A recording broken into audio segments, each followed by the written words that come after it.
Kitab Hakim-Hakim.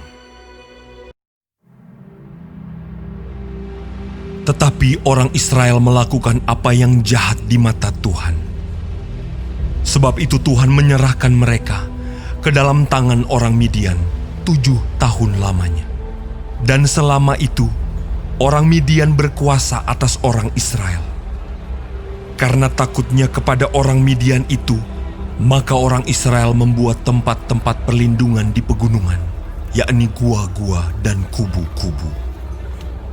Setiap kali orang Israel selesai menabur, datanglah orang Midian, orang Amalek, dan orang-orang dari sebelah timur, lalu maju mendatangi mereka. Berkemahlah orang-orang itu di daerah mereka, dan memusnahkan hasil tanah itu sampai ke dekat Gaza, dan tidak meninggalkan bahan makanan apapun di Israel, juga domba atau lembu atau keledai pun tidak. Sebab orang-orang itu datang maju dengan ternaknya dan kemahnya, dan datangnya itu berbanyak-banyak seperti belalang.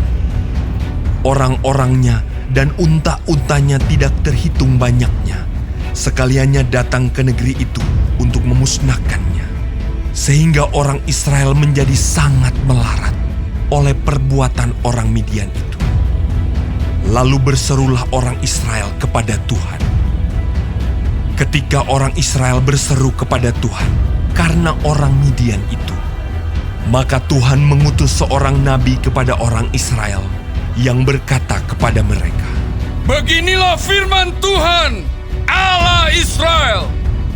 Akulah yang menuntun kamu keluar dari Mesir dan yang membawa kamu keluar dari rumah perbudakan. Aku melepaskan kamu dari tangan orang Mesir dan dari tangan semua orang yang menindas kamu. Bahkan aku menghalau mereka dari depanmu, dan negeri mereka kuberikan kepadamu. Dan aku telah berfirman kepadamu, Akulah Tuhan Allahmu. Maka janganlah kamu menyembah Allah orang Amori, yang negerinya kamu diami ini. Tetapi kamu tidak mendengarkan firmanku itu." Kemudian datanglah malaikat Tuhan dan duduk di bawah pohon tarbantin di Ofrah, kepunyaan Yoas, orang Abiezer itu. Sedang Gideon anaknya mengirik gandum dalam tempat pemerasan anggur, agar tersembunyi bagi orang Midian. Malaikat Tuhan menampakkan diri kepadanya dan berfirman kepadanya demikian. "Tuhan menyertai engkau, ia pahlawan yang gagah berani." Jawab Gideon kepadanya, Tuanku, jika Tuhan menyertai kami, mengapa semuanya ini menimpa kami? Di manakah segala perbuatan-perbuatannya yang ajaib yang diceritakan oleh nenek moyang kami kepada kami? Ketika mereka berkata, "Bukankah Tuhan telah menuntun kita keluar dari Mesir?" Tetapi sekarang Tuhan membuang kami dan menyerahkan kami ke dalam cengkeraman orang Midian. Lalu berpalinglah Tuhan kepadanya dan berfirman, "Pergilah dengan kekuatanmu ini dan selamatkanlah orang Israel dari cengkraman orang Midian. Bukankah aku mengutus engkau?" Tetapi jawabnya kepadanya, Tuanku, dengan apakah akan kuselamatkan orang Israel? Ketahuilah, kaumku adalah yang paling kecil di antara suku Manasye, dan aku pun seorang yang paling muda di antara kaum keluargaku. Berfirmanlah Tuhan kepadanya, "Tetapi akulah yang menyertai engkau. Sebab itu, engkau akan memukul kalah orang Midian itu sampai habis." Maka jawabnya kepadanya, Jika sekiranya aku mendapat kasih karunia di matamu, maka berikanlah kepadaku tanda bahwa engkau sendirilah yang berfirman kepadaku. Janganlah kiranya pergi dari sini sampai aku datang kepadamu membawa persembahanku dan meletakkannya di hadapanmu. firman-Nya. "Aku akan tinggal sampai engkau kembali." Masuklah Gideon ke dalam, lalu mengolah seekor anak kambing dan roti yang tidak beragi dari seefa tepung. Ditaruhnya daging itu ke dalam bakul dan kuahnya ke dalam periuk. Dibawanya itu kepadanya ke bawah pohon tarbantin, lalu disuguhkannya. Berfirmanlah malaikat Allah kepadanya, Ambillah daging dan roti yang tidak beragi itu. Letakkanlah ke atas batu ini dan curahkan kuahnya. maka diperbuatnya demikian. Dan malaikat Tuhan mengulurkan tongkat yang ada di tangannya. Dengan ujungnya disinggungnya daging dan roti itu. Maka timbullah api dari batu itu dan memakan habis daging dan roti itu. Kemudian hilanglah malaikat Tuhan dari pandangannya. Maka tahulah Gideon bahwa itulah malaikat Tuhan. Lalu katanya, "Celakalah aku, Tuhanku Allah, sebab memang telah kulihat malaikat Tuhan dengan berhadapan muka." Tetapi berfirmanlah Tuhan kepadanya, Selamatlah engkau, jangan takut, engkau tidak akan mati.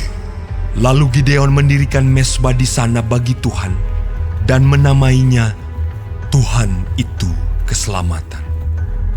Mezbah itu masih ada sampai sekarang di Ofra, kota orang Abiezer. Pada malam itu juga Tuhan berfirman kepadanya, Ambillah seekor lembu jantan, kepunyaan ayahmu, yakni lembu jantan yang kedua, berumur 7 tahun. Runtuhkanlah mezbah Baal kepunyaan ayahmu, dan tebanglah tiang berhala yang di dekatnya. Kemudian dirikanlah mezbah bagi Tuhan Allahmu di atas kubu pertahanan ini dengan disusun baik. Lalu ambillah lembu jantan yang kedua dan persembahkanlah korban bakaran dengan kayu tiang berhala yang akan kau tebang itu. Kemudian Gideon membawa 10 orang hambanya, dan diperbuatnyalah seperti yang difirmankan Tuhan kepadanya. Tetapi karena ia takut kepada kaum keluarganya dan kepada orang-orang kota itu, untuk melakukan hal itu pada waktu siang, maka dilakukannya pada waktu malam.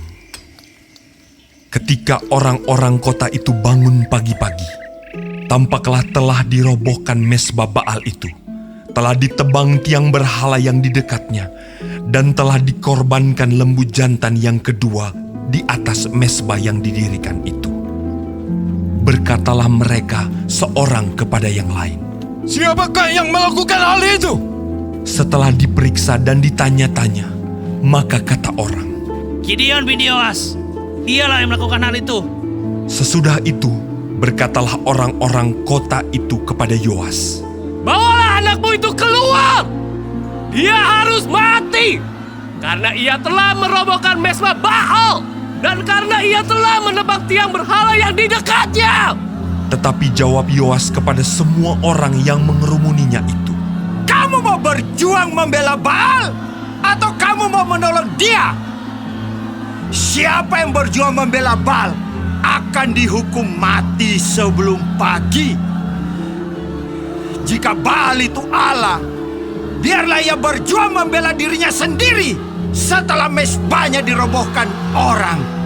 dan pada hari itu diberikan oranglah nama Yerubbaal kepada Gideon, karena kata orang, Biarlah Baal berjuang dengan dia setelah dirobohkannya mezbahnya itu. seluruh orang Midian dan orang Amalek dan orang-orang dari sebelah timur telah berkumpul bersama-sama. Mereka telah menyeberang dan berkemah di lembah Yisrael. Pada waktu itu, Roh Tuhan menguasai Gideon. Ditiupnyalah sangkakala dan orang-orang Abiezer dikerahkan untuk mengikuti dia. Juga dikirimnya pesan kepada seluruh suku Manasye, dan orang-orang ini pun dikerahkan untuk mengikuti dia. Dikirimnya pula pesan kepada suku Asher, Sebulon, dan Naftali, dan orang-orang ini pun maju untuk menggabungkan diri dengan mereka. Kemudian berkatalah Gideon kepada Allah, Jika engkau mau menyelamatkan orang Israel dengan perantaraanku, seperti yang kau firmankan itu, maka aku membentangkan guntingan bulu domba di tempat pengirikan.